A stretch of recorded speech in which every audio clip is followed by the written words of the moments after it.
वो मुझे सोचो ये छो है सबब शायद यो है जहालत शायद बुनियादी सबब है जी मानू के इल्म अचे तो तब मानू समझे तो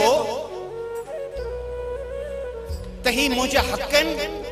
यो केर मुके दई मुझे थोरो कौन पे करे ये मुझे पर जट मानू समझे तो सब मुझे थोरो है पंजाब जो मानू केपी के जो पश्तून समझे तो इमरान खान या शहबाज शरीफ या यूसुफ रजा गिलानी या चौधरी परवेज लाई जेको कम करे तो मुते थोरो कौन तो करे मुझे वोटन सा चूंड जी आया मुंह न के चूंडिया मुझे नौकर है मुझे आका कोने मुझे पटे वालो आने के कम करना है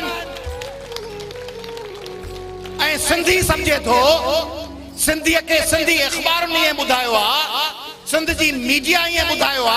सिंध जे मुंह सियासतदान ये बुधायो सिंध जे MNAs MPs ये बुधायो त असी तोते थोरो बिया कयूं बुट साहब 20 नौकरियों दई छडियूं अयास पली जे 50 नौकरियों दई छडियूं इमरान जफर लगारी 10 नौकरियों दिनियूं इन अजीज तालपुर 5 नौकरियों दिनियूं शबीर मिशोरी 10 नौकरियों दिनियूं मुनवर जोतोई अनवर सुमरे 5 नौकरियों दिनियूं जेड़ो कर अयाज लतीफ पली जे डाडे जो नौकरी हुयो जेके अयाज लतीफ पली जे थोरो कयो अची मानन ते मु तवा के 2 किलोमीटर रोड दिनो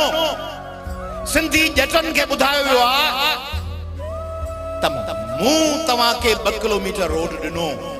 माना वो 2 किलोमीटर रोड को सिंध जे वजीर आला जे खीसे में पियो ओ त कढी पैसा बेचारे बाबे या आवाज से पैसा कढी मेड़ के दई गडी